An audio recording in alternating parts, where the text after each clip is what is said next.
신앙생활을 하면서 우리가 가장 많이 요구받는 것 그리고 이야기하는 것이 아마 감사하라라는 것이 아닐까라는 생각이 듭니다. 상황이 좋으면 좋아서 감사하라고 이야기하고 상황이 안 좋아도 그럼에도 불구하고 감사하라라고 이야기하는 것이 성경의 메시지고 또 신앙생활을 하는 우리에게 요구되어지는 그러한 메시지라는 거예요. 그렇다면 우리는 왜 감사를 해야 합니까? 상황이 좋으면 맞아요. 감사할 수 있지 않습니까? 상황이 좋은데 왜 감사할 수 없겠습니까? 그냥 가만히 둬도 감사가 흘러나오는 거죠. 문제는 우리의 상황이 좋지 않은데 왜 우리는 감사를 해야 하냐는 거예요. 우리 사랑하는 성도님들 지금 어떻게 삶이 행복하십니까? 예, 그렇잖아요. 다들 각자의 삶의 고민들이 있고 무게들이 있고 걱정과 염려가 있음에도 불구하고 성경은 무엇이라고 이야기합니까? 여호와께 감사하라. 네, 우리 한번 이렇게 한번 해볼까요? 감사하고 있나? 우리 옆에 계신 분들에게 이렇게 한번 물어보시겠습니까? 어떻게 감사하고 계십니까?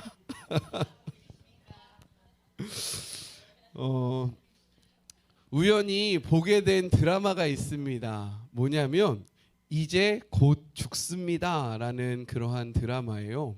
이것은 이제 웹툰을 그러니까 만화를 이제 원작으로 삼아서 드라마로 바꾼 건데 그 드라마의 주인공이 있어요. 한 건실한 청년입니다. 열심히 살아요. 진짜 최선을 다해서 살아갑니다. 그런데 되는 일이 하나도 없는 거예요. 하는 일마다 막히는 겁니다. 그렇다고 열심히 안 사는 거 아니에요. 누구보다도 열심히 살고요. 이 문제를 해결하기 위해서 정말 부단히 노력합니다. 그런데 그때마다 자꾸만 상황이 악화되는 거예요. 삶의 소망이 사라지는 거죠. 그가 이렇게 스스로 이야기합니다. 나의 도피처는 죽음밖에 없다. 죽는 것이 편하다. 그리고 그가 죽습니다. 건물 위에서 뛰어내려서 자살을 해요. 그런데 자살을 했는데 정신을 차려 보니까 새로운 곳에 와 있는 거예요. 그리고 그 앞에 한 존재가 서 있습니다. 물어봐요. 누구냐고. 그러니까 그가 이야기합니다. 네가 무시했던 죽음이다. 너가 나를 무시했으니 너에게 벌을 주겠다라고 이야기합니다. 그리고 너는 12번 다시 태어나고 12번 다시 죽게 될 거다라고 이야기를 합니다. 그가 이야기해요. 내가 사는 것이 싫어서 죽었는데 왜 다시 살아나야 하냐? 나는 빨리 죽을 것이다 라고 그 죽음을 맞이하기 시작합니다. 첫 번째 죽음, 두 번째 죽음. 다른 사람의 삶으로 태어나서 자꾸만 죽음을 경험하게 되는 거예요. 그런데 그가 마지막에 무엇이라고 이야기하는지 아십니까? 살고 싶다 라고 이야기를 합니다. 그토록 죽음을 바랬던 이가요, 다시금 고백하는 거예요. 나는 살고 싶다. 중국을 통일했던 진시황이 있습니다. 그가요, 그 넓은 대륙과 모든 권력을 소유했을 때 해결하지 못하는 단 한 가지의 문제가 있었어요. 그것이 무엇인지 아십니까? 네, 바로 죽음의 문제입니다. 많은 사람들에게 자신이 갖고 있는 권력과 모든 것들을 통해서 명령합니다. 내가 죽지 않을 수 있는 방법을 찾아내라. 불로초라는 것이 있다는데 너희가 그것을 갖고 와서 나로 하여금 이 죽음을 경험하지 않게 하라 라고 이야기를 해요. 그리고 자신이 갖고 있는 힘과 권력 모든 것들을 동원해서 그것을 해결하려고 하는데 어떻게 되는지 아십니까? 통일왕국을 이룬 지 15년 만에 그가 죽음을 맞이합니다. 오늘 본문을 보면요, 이렇게 기록되어 있어요. 우리 같이 한번 읽어볼까요? 55절의 말씀입니다. 함께 읽겠습니다. 시작.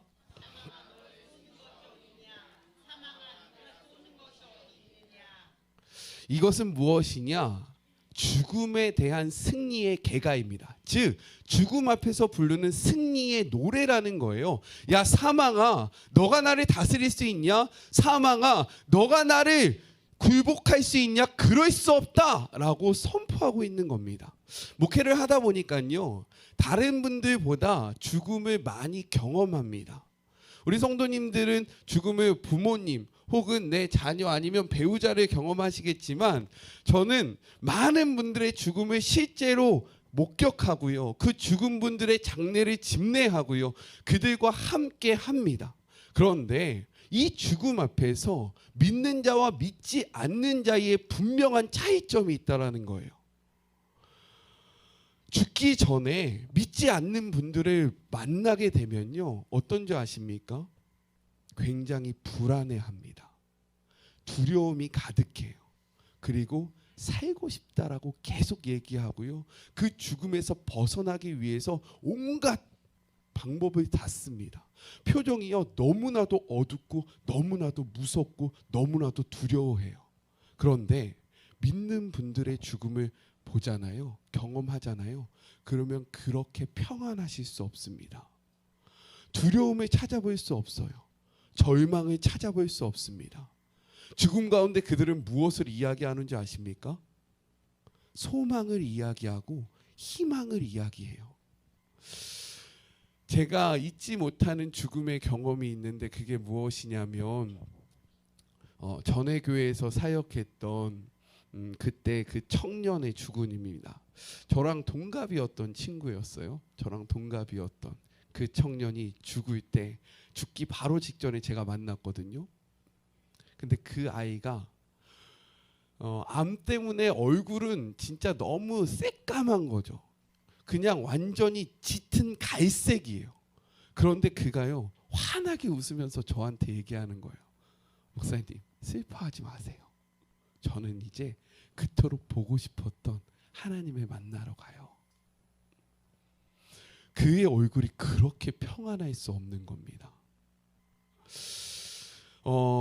이것이 바로 우리가 감사해야 하는 이유라는 거예요. 그 이유가 무엇이냐? 바로 하나님은요 우리의 죽음의 문제를 해결하셨다라는 겁니다. 건강을 잃어보셨던 분들은 알아요. 건강이 얼마나 중요한지. 저는 몇 번 건강을 잃어봤습니다. 그 전까지는요 자꾸만 제가 빠르게 나가요. 미치도록 달려갑니다. 이것들을 다 해요. 이게 너무나도 중요해 보이는 거죠. 이것을 해결하지 않으면 안 될 것 같은 거예요. 그런데 건강을 다 잃어버리니까요. 그 문제들이 아무런 문제가 되지 않는 거예요. 죽음 앞에서 문제가 되는 것은 아무것도 없었다라는 거죠. 우리 사랑하는 성도 여러분, 하나님이 우리의 죽음의 문제를 해결하셨습니다. 아멘이세요? 혹시 오늘 밤에 주무실 때, 어저께 주무실 때 두려움 속에서 벌벌 떨면서 주무신 성도님 계십니까? 내가 내일 눈을 뜰 수 있을까? 나에게 내일이라는 시간이 허락될까? 내가 하나님 앞에 예배할 수 있을까? 내일도 숨을 쉴 수 있을까? 내일도 내가 밥을 먹을 수 있을까? 염려하시고 걱정하시고 주무시는 분 계십니까? 없죠. 왜 우리는 그 두려움에서 자유합니까? 예수님이 그 죽음의 문제를 완벽하게 해결하셨기 때문인 겁니다. 그래서 우리는요 진짜 두렵지 않은 거예요. 그래서 성경은 이야기하고 있는 거예요. 우리 57절의 말씀을 같이 한번 읽어볼까요? 57절의 말씀입니다. 시작.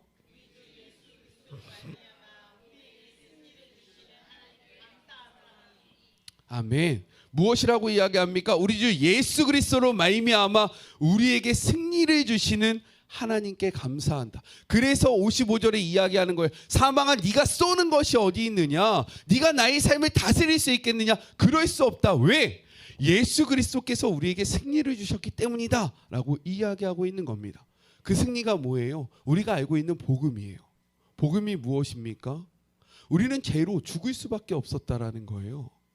그것이 바로 성경의 기록입니다. 창세기 2장 17절을 같이 한번 찾아볼까요? 창세기 2장 17절. 구약 성경 맨 앞에 있는 성경 3쪽에 있는 말씀입니다.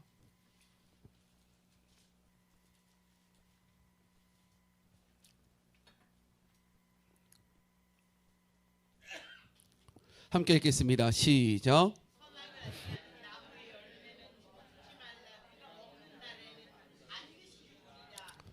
아멘. 먹으면 죽을 것이다 라고 했는데 어떻게 했습니까? 먹었어요. 그래서 우리에게 무엇이 찾아왔습니까? 죽음이 찾아왔어요. 그때부터 모든 인생들은 두려움 속에 살아가게 됩니다. 그런데 이 문제를 하나님께서 예수님을 통해서 완벽하게 해결하셨다라는 거예요. 요한복음 3장 16절 우리 한번 외워보실까요? 이처럼 사랑하사 독생자를 주셨으니 누구든지 예수 믿으면 멸망하지 않고 영생을 얻으리로다. 요한복음 3장 16절. 아멘. 네, 유치하십니까? 네, 뭐 옛날 생각도 나시고 뭐 그러시죠? 무엇이라고 이야기합니까? 하나님이 세상을 이처럼 사랑하사 독생자를 주셨으니 누구든지 그 예수 그리스도를 믿으며 멸망하지 않고 영생을 얻을 것이다 라고 이야기합니다. 죄의 문제, 이 죽음의 문제를 완벽하게 해결하셨다라는 거예요. 그래서 바울은 고백합니다. 로마서 6장 8절부터 9절의 말씀입니다. 로마서 6장 8절부터 9절. 신약 성경 246쪽에 있는 말씀이에요. 로마서 6장 8절부터 9절의 말씀. 신약 성경 246쪽에 있는 말씀입니다.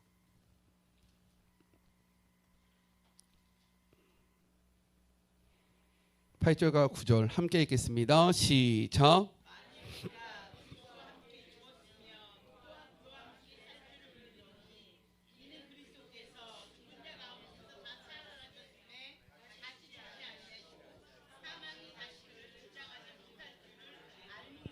아멘. 죽음이 우리를 다시 주장하지 못한다라고 이야기하고 있는 거예요. 우리 조금만 더 뒤로 넘어가서 로마서 8장 38절부터 39절의 말씀 같이 한번 읽어볼까요? 로마서 8장 38절부터 39절의 말씀 같이 읽겠습니다. 시작.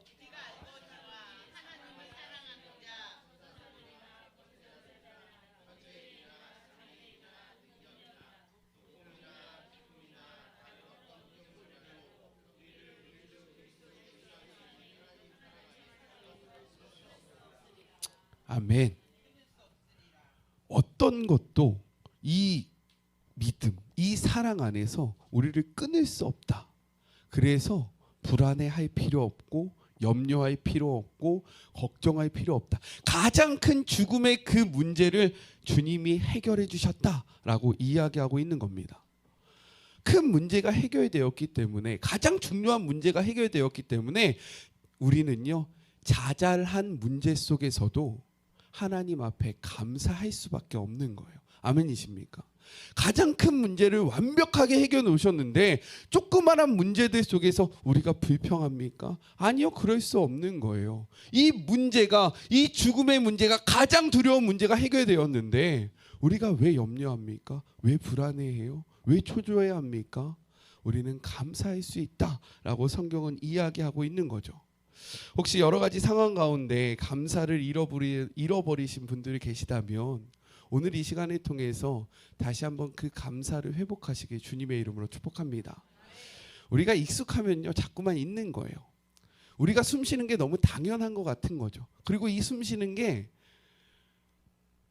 때로는 너무 버겁게도 느껴지는 거예요. 그런데 진짜 그런 분들 이따가 화장실에 가셔서 물 받고 한 1분만 숨을 참아보세요. 그러면 이 숨 쉬는 것, 우리가 인지하지도 못하고 숨을 쉬고, 우리가 인지하지도 못하고 걷고, 우리가 말하는 대로 내 손이 움직이고, 이러한 모든 것들이요, 감사할 수밖에 없는 것이고, 이 생명이 있는 것이 우리에게 기쁨이 될 수밖에 없다라는 겁니다. 우리 사랑하는 성도님들, 그렇다면 우리는 이제 어떻게 살아가야 할까요? 이게 되게 중요하죠. 어떻게 살아가야 할까? 당시 고린도는요, 그 문화 속에서, 그 상황 속에서 가장 현대화된 문화가 자리 잡았던 도시입니다. 그렇기 때문에 그들은 문란했고요, 돈과 사치 그리고 음란과 부도덕이 넘쳐났던 곳이 바로 고린도였어요. 그래서 그 당시에요 이런 말이 있었습니다. 고린도인이라고 부르면요 그 사람들이 무엇이라고 생각했냐면 야, 저 사람은 방탕한 사람이야 라고 이야기할 만큼 그 도시가 매우 방탕하고 음란하고 자신의 쾌락과 만족을 위해서 살아갔던 곳이 그곳이었다라는 거예요. 이러한 세속화의 한복판에서 바울의 전도로 예수님을 믿었던 고린도 교회 사람들은요 끊임없는 세상의 유혹 가운데 살아갈 수밖에 없었다라는 거죠. 거기다가 이 도시는요 모든 것들을 인정했습니다. 너도 옳고 나도 옳다. 네가 쾌락을 사랑하냐? 괜찮다. 네가 돈을 사랑하냐? 좋다. 너가 섹스 좋아하냐? 그래 마음껏 즐겨라 라고 이야기하면서 유일하게 이들이 대적했던 것이 딱 하나 있어요. 그게 뭔지 아십니까? 예수 믿는 자들은 대적했습니다. 모든 것들을 포용했는데 예수 믿는 자들은 핍박했어요. 그래서 바울이 이야기해요. 내가 이 복음을 전하다가 많은 고난을 당했다. 이것이 바로 사도행전 18장의 기록이요. 우리 한번 볼까요? 사도행전 18장. 신약성경 218쪽에 있는 말씀입니다. 사도행전 18장. 거기 보면 위에 표제가 나와 있어요. 작은 글씨로. 뭐라고 나옵니까? 사도행전 18장 그 표제. 한번 읽어보시겠습니까? 네. 그 사도행전 18장은요 바울이 고린도에서 전도할 때 일을 기록하고 있는 장입니다. 근데 거기에서 6절은 이렇게 기록하고 있어요. 6절의 말씀을 같이 한번 읽어볼까요? 사도행전 18장 6절의 말씀, 신약성경 218쪽에 있는 말씀입니다. 함께 읽겠습니다. 시작.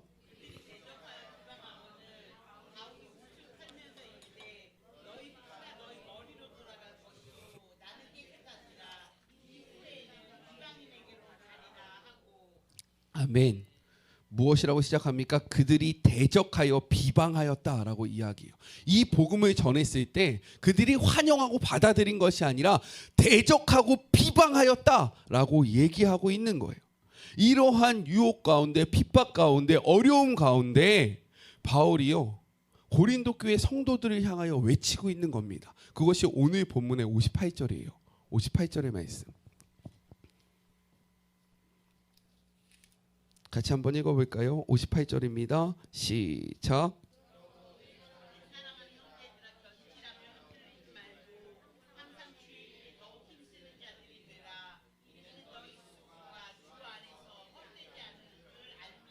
아멘. 다시 한번 읽어보겠습니다. 함께 읽겠습니다. 여기에서 내 사랑하는 형제들아 여기를요 내 사랑하는 자기의 이름을 한번 넣어서 읽어보세요. 저는 이런 거죠. 그러므로 내 사랑하는 기웅아 견실하며 흔들리지 말고 항상 주의 일에 더욱 힘쓰는 자가 되라. 이는 기웅이의 수고가 주 안에서 헛된 줄을 알미라. 이렇게 자기 이름을 넣어서 다시 한번 읽어보겠습니다. 시작. 그러므로 내 사랑하는 견실하며 흔들리지 말고 항상 주의 일에 더욱 힘쓰는 자가 되라. 이는 수고가 주 안에서 헛되지 않은 줄 알미라. 아멘. 여기서 중요한 표현이 있어요. 그것이 무엇이냐면 더욱이라는 표현입니다. 어떤 표현이라고요? 더욱. 이러한 상황 속에서도 고린도 교회 사람들은요, 고린도 교회 성도들은요, 주의 일에 힘을 썼다 안 썼다? 쓰고 있었다 안 쓰고 있었다? 쓰고 있었다라고 얘기하고 있는 거예요. 그들이 힘을 쓰지 않은 상태가 아니었다라는 거예요. 그들은 이러한 상황 속에서도 힘을 쓰고 있었는데 그들을 향하여 바울이 얘기하는 바가 무엇입니까? 더욱 힘쓰라 라고 얘기하고 있는 거예요. 제가 집회를 갔을 때 우리 성도님들에게 처음으로 그런 문자를 보냈던 것 같아요. 제 마음이 조금 분주합니다 라고 얘기했잖아요. 이번 그 집회가 전 준비하기가 너무 어려웠어요. 말씀도 안 잡히고 마음이 너무 힘든 거예요. 심지어 준비했던 설교 자료가 있었는데 그걸 놓고 갔어요. 진짜 며칠 새서 만들었는데 그거를 놓고 간 거예요. USB를. 와, 진짜 머리가 하얘지는 거죠. 너무 힘들었어요. 제가 주의 일에 대해서 힘을 안 쓰지 않았거든요. 힘을 쓰고 있었는데 힘을 쓰려고 하는데 힘이 안 나는 거죠. 우리 성도님들 그럴 때 있죠. 힘을 쓰고 있는데 힘이 안 날 때 있어요, 없어요? 혹시 지금이 그러시지 않으시나요? 주의 나라를 위해서 살아가고 있는데 뭔가 힘이 안 나는 거야. 뭐가 어려운 거야. 내가 지금 선한 일을 안 하는 건 아닌데 내가 하려고 하는데 뭔가 답답하고 마음이 이상할 때가 있다 없다? 있다라는 거예요. 그래서 제가 우리 성도님들에게 문자를 보냈죠. 제 마음이 너무 분주합니다. 저를 위해서 기도해 주세요. 그리고 나서 예배를 들어갔는데 그래도 제 마음이 어땠을까요? 네. 근데 함께 찬양을 하기 시작하면서부터 제 마음속에 이상한 평안이 찾아오기 시작하는 거예요. 우리 사랑하는 성도 여러분, 우리가 신앙의 길을 걸어가다 보면요, 흔들림이 있을 수 있어요. 넘어짐도 있을 수 있고요. 때로는 주저앉을 때도 있다 없다? 있어요. 주의 일을 하는데도요, 그럴 때가 있다라는 거예요. 그때 더욱더 힘을 쓸 수 있는 방법은 무엇인지 아십니까? 뭘까요? 뭘까요? 제가 저의 일을 왜 얘기했겠어요? 한번 생각하면서 한번 이렇게 따라오세요. 네, 맞아요. 우리가 주의 일에 더욱 힘쓸 수 있는 방법은 무엇이냐? 서로 기도하는 거예요. 아멘이십니까? 우리가 혼자서 주의 일을 향해서 힘을 쓰려고 할 때요, 우리는 넘어질 수 있다라는 거예요. 힘이 안 날 수 있다라는 거예요. 분명히 주의 일을 하고 있는데 무엇인가 답답하고 뭐가 안 풀리는 그런 상황이 열려질 수 있다라는 겁니다. 아멘이세요? 그때 우리는 무엇을 해야 하는지 아십니까? 나의 믿음의 공동체에게 기도를 요청하셔야 돼요. 목사님, 저 마음이 너무 어렵습니다. 기도해 주세요. 목사님, 제 상황이 이렇습니다. 저를 위해서 기도해 주세요. 라고 말씀하실 때 제가 기도하는 거예요. 이 바울의 서신서를 보면 이러한 표현이 있어요. 너희가 나를 위하여 기도하라 라고 이야기합니다. 우리 사랑하는 성도 여러분, 서로를 위해서 기도하고 계십니까?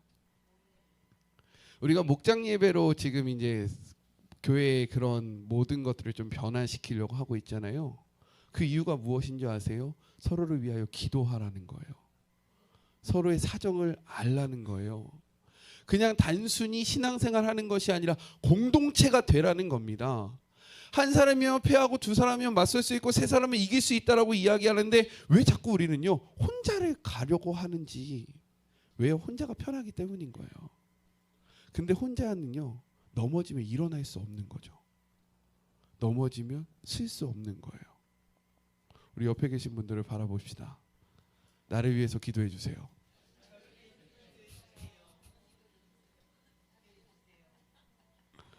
네. 믿으십니까? 그리고 교회를 위해서도 기도하셔야 돼요. 그리고 저를 위해서도 기도하셔야 돼요. 어저께 사실 밤에 이제 말씀을 준비하는데 마음이 너무 어려운 거예요. 막 여러 가지 상황들이 보이고 막 이런 관계성들, 막 이런 삶의 문제, 모든 것들이 갑자기 저를 막 사로잡는 거죠. 마음이 너무 답답한 거예요. 우리 성도님들 저를 위해서 기도해 주셔야 됩니다. 아멘이시죠? 근데 두렵진 않아요. 왜요? 기도가 있고 우리 성도님들이 저를 위해서 기도해 주실 것을 알고, 기도는 능력이 있기 때문인 거예요. 우리는 때로는 기도의 능력을 너무 하찮게 생각할 때가 있어요. 그런데 예수님은 말씀하셨어요. 제자들을 향해서 뭐라고 얘기하신 줄 아십니까? 기도 외에는 아무런 유가 나갈 수 없다라고 이야기합니다. 기도는 하나님의 능력을 다운로드 받는 그러한 방법이라는 거예요. 능력 받고 싶으십니까? 기도하셔야 돼요. 기도하고 계십니까? 기도하셔야 합니다. 그럴 때 우리가 더욱 주의 일을 위해서 힘쓸 수 있다라는 거예요. 그렇다면 우리는 왜 주의 일을 위해서 힘써야 할까? 우리의 수고가 헛되지 않기 때문인 겁니다. 제가 3일 동안 그곳에서 3번의 말씀을 전했는데 진짜 열과 성을 다해서 선포했거든요. 근데 그 교회에 문제가 있었어요. 그 교회가 교역자와 선생, 그러니까 그 중고등부였는데 담당 교역자와 그 선생님들의 관계에 트러블이 좀 있었어요. 그래서 서로가 서로를 불신하는 거죠. 그러니까 아이들은 당연히 뒤처지가 되는 거예요. 막 이러한 상황 속에서 내가 왜 굳이 여기 와서 이렇게 어차피 뭐 서로 인정하지도 않고 뭐 사랑하지도 않는데 뭐 나 불러서 예배한다고 뭐가 돼? 라는 생각이 자꾸만 저를 사로잡으니까 제가 막 말씀을 선포하고 싶지 않은 거예요. 뭐 선포하면 듣나? 들으면 변화되나? 자기들 고집대로 살 거면서 내가 이렇게 열심히 준비하고 내가 이렇게 열심히 기도하고 나 혼자 이렇게 있으면 뭐하나? 듣지도 않을 건데 라는 생각이 자꾸 저를 막 누르는 거죠. 근데 진짜 계속 기도하면서 말씀을 선포했거든요. 근데 어떤 일이 벌어지는 줄 아십니까? 마지막 3번째 날 그 밤에 화해가 이루어지기 시작했어요. 우리의 수고는 절대로 헛되지 않습니다. 아멘이세요? 근데 우리는 이것을 당장 경험하지 못하니까 이렇게 바로바로 피드백이 오면 얼마나 좋습니까? 그러면 어떻게 힘을 안 내겠습니까? 근데 때로는 이것이 좀 딜레이 될 수 있다라는 거예요. 하지만 우리가 확신해야 할 것은 무엇입니까? 우리의 수고는 절대로 헛되지 않다라는 거예요. 우리 스스로 이렇게 해볼까요? 헛되지 않는다. 헛되지 않다. 우리 성도님들 이 자리에서 예배하는 거 절대로 헛되지 않습니다. 믿으십니까? 우리가 주를 위해서 열심히 노력하는 것 절대로 헛되지 않습니다. 하나님이 아시고요. 하나님이 갚으시고요. 하나님이 함께 하십니다. 그래서 바울은 이야기하고 있는 거예요. 고린도전서 15장 그 같은 장이에요. 16절부터 19절의 말씀 볼까요? 16절부터 19절의 말씀 함께 읽겠습니다. 시작.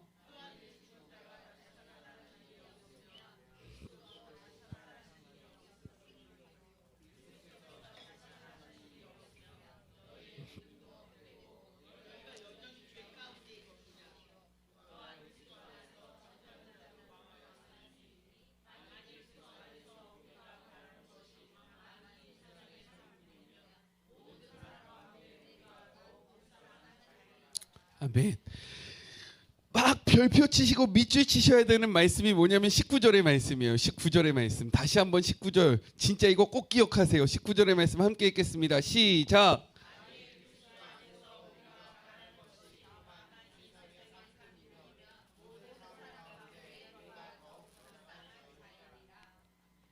바울이 얘기하는 거예요. 너희들이 그리스도인으로서 이 땅의 삶만 집중하고 이 땅의 삶을 위해서만 살아간다면 너희보다 불쌍한 사람들 아마 아무도 없을 것이다 라고 이야기합니다. 왜 그런지 아세요? 지금 우리 이렇게 이 아침에 사실 이게 낮이죠. 이 낮에 예배 드릴 때 이 자리에 있지 않는 사람들은 뭐 하고 있을까요?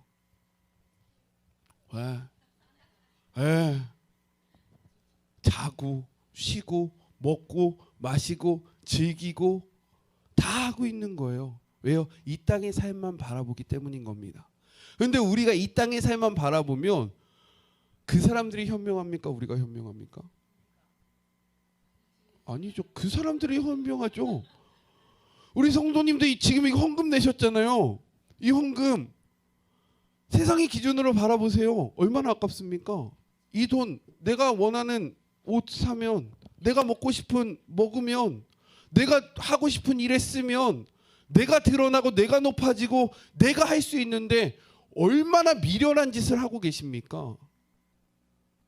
우리가 이 땅의 삶에 집중하고 이 땅의 삶만 바라보면요 우리처럼 불쌍한 사람은 아무도 없는 거예요. 저는 이 말에 동의합니다. 저처럼 불쌍한 사람이 없는 거죠. 근데요 바울이 얘기하는 거예요. 그 뒤에 20절 이렇게 이야기합니다. 20절의 말씀 함께 읽겠습니다. 시작.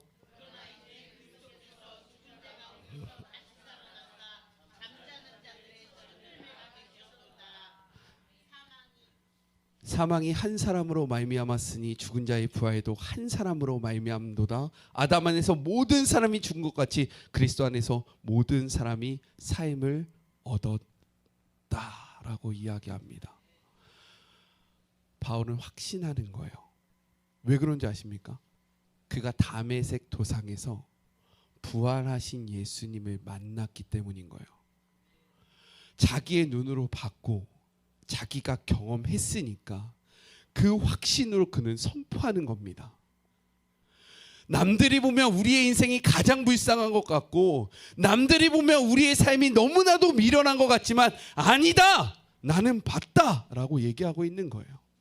나는 믿는다. 우리에게는 부활이 있다. 믿으십니까? 우리 성도님들, 우리는 이것을 믿는 자들입니다. 그래서 잠을 조금 못 자고 돈을 내 맘대로 못 쓰고 시간을 내 뜻대로 못 써도 우리는 기쁠 수 있는 거예요. 왜요? 이 땅의 삶이 전부가 아니라는 것을 분명히 알기 때문인 겁니다. 그런데 아직도 세상의 관점으로 신앙생활을 하면요, 너무 힘든 거예요. 너무 아까운 거예요. 너무 귀찮은 거예요. 더 누리고 싶고 더 즐기고 싶고 더 하고 싶은 거예요. 어디서? 이 땅에서. 마치 여기가 전부인 것처럼 살아갈 수밖에 없는 겁니다. 우리 사랑하는 성도 여러분, 믿음의 눈을 뜨시길 주님의 이름으로 축복합니다. 이후의 삶이 있는 거예요. 그리고 우리가 열심히 살아갈 때 흔들리지 않을 수 있는 겁니다. 제가 마리목을 빨리 시작해야 하겠다라고 자꾸만 스스로 생각하고 있는데 그 이유가 무엇이냐? 매일 말씀을 선포하다가 요즘에 좀 안 하잖아요. 그러니까 자꾸만 그 맥이 떨어져요. 그래서 제가 예배의 자리를 계속 찾아다닙니다. 막 예배의 자리를 찾아다녀요. 믿음 생활할 때 우리 성도님들 이 주일 한 번만으로 될 것 같다라는 생각을 주의 이름으로 버리세요. 믿음이 흔들릴 때요, 더 주님 앞에 나오세요. 내가 하고 싶지 않을 때 무엇이라고 이야기합니까? 세상의 유혹이 있을 때, 핍박이 있을 때, 내 믿음이 흔들릴 때 너는 어떻게 하라고 이야기합니까? 더욱더 주의 일에 힘써야 된다라고 이야기하고 있어요. 왜요? 힘쓸 때에 우리가 하나님만 더 바라볼 수 있기 때문인 거예요. 이거는 마귀에게 틈을 주지 말라고 이야기하는 겁니다. 성경은 이렇게 이야기하고 있어요. 에베소서 4장 27절의 말씀 같이 한번 볼까요? 신약성경 315쪽에 있는 말씀입니다. 신약성경 315쪽에 있는 말씀.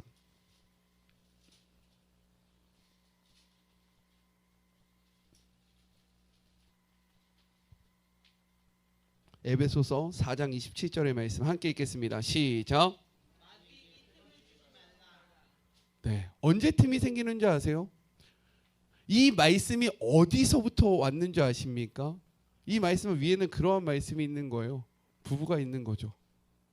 네, 부부가 살다 보면 좋을 때만 있습니까? 아니죠. 싸우는 거예요. 싸워서 이가 만나기 싫은 거죠. 같이 있고 싶지 않은 거죠. 그러니까 분방하지만 빨리 어떻게 하라고 이야기하냐면 같이 모여라. 왜?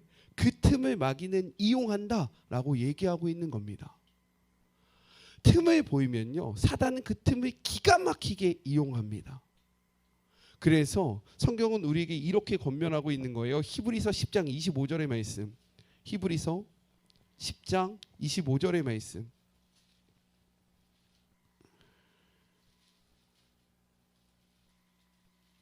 신약성경 363쪽의 말씀입니다. 같이 한번 읽어보겠습니다. 시작.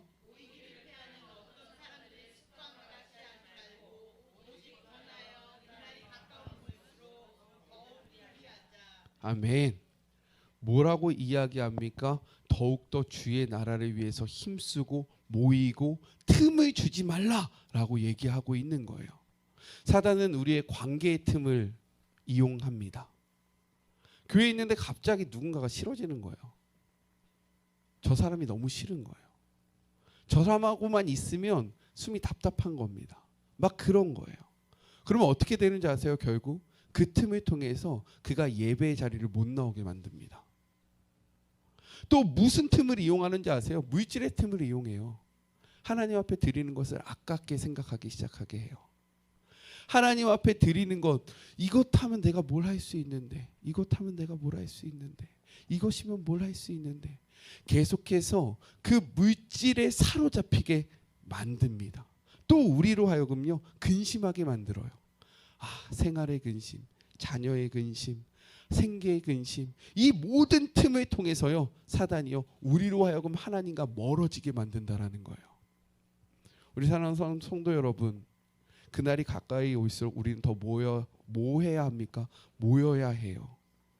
이 모인다는 것은 단순히 만나서 웃고 즐기고 떠들라고 이야기하는 것이 아닙니다. 하나님의 말씀을 나누고 찬양하고 기도하고 너희가 교회로서의 삶을 살아가야 한다라고 이야기하고 있는 거예요. 아멘이십니까? 우리 사랑하는 성도 여러분, 모이기 힘쓰기 주님의 이름으로 축복합니다. 왜 이렇게 많이 모여요? 라고 얘기하실 수 있어요. 더 모이세요. 더 많이 모이세요. 코로나 때 많은 교회들이 문이 닫았습니다. 왜 그런지 아십니까? 모이지 않아서 그래요. 근데 꼭 그 모임이 이렇게 대면의 모임뿐만 아니라 비대면의 모임도 모임에 속하는 겁니다. 마음을 쏟는 거예요. 아멘이십니까? 상황이 안 되면 그 상황 속에서 우리는 어떠한 방법이든 모이기에 힘써야 하는데 자꾸만 모이기 싫은 거죠. 하기 싫은 겁니다. 우리 성도 여러분, 모일 때에 하나님의 역사가 일어납니다. 마음을 모일 때에 하나님께서 일하십니다.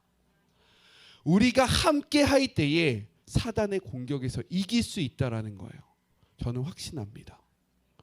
제가 외부 집회를 갔다 오면 저희 아내가 저를 슬슬 피해요. 그 며칠 동안 낯을 가리. 저희 아내가 낯가림이 되게 심하거든요. 그래서 지금 결혼한 지 한 14년, 13년 됐는데 아직도 낯을 가립니다. 한 3일, 4일 안 보면 또 이렇게 굉장히 이렇게 낯을 가려요. 우리 성도님들도 그렇지 않아요? 매일 저를 보실 때와 일주일에 한 번 보실 때와 2주에 한 번 볼 때와 한 달에 한 번 볼 때 달라진다라는 거예요. 아멘이십니까? 옆에 계신 분들과 이렇게 인사할까요? 오후에 만납시다.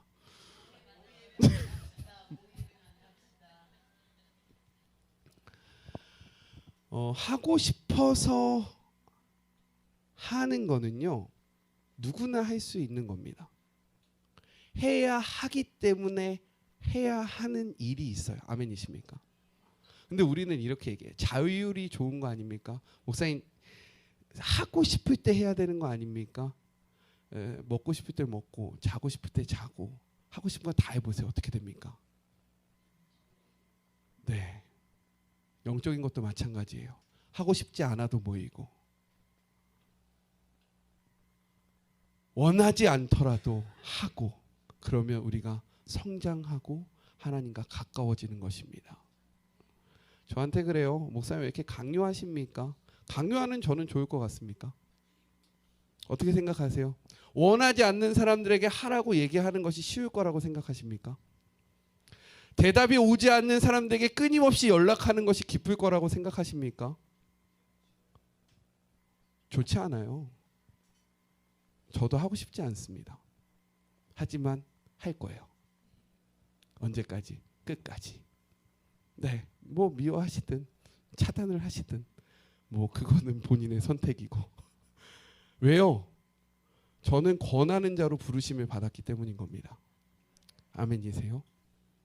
네, 우리 성도님들 믿음의 자리를 지키십시오. 주의 일에 힘을 쓰십시오. 하고 싶지 않더라도 해 나가는 일을 할 때에 주님께서 힘도 주시고 능력도 주시고 권능도 주시고 상황도 열어주시고 함께 하실 것입니다. 저는 그래서 우리 교회를 그렇게 만들어 갈 거예요. 왜요? 이것이 하나님의 말씀이기 때문인 겁니다. 우리 모두가 그렇게 되기를 주님의 이름으로 축복합니다. 우리 같이 찬양하고 기도할까요?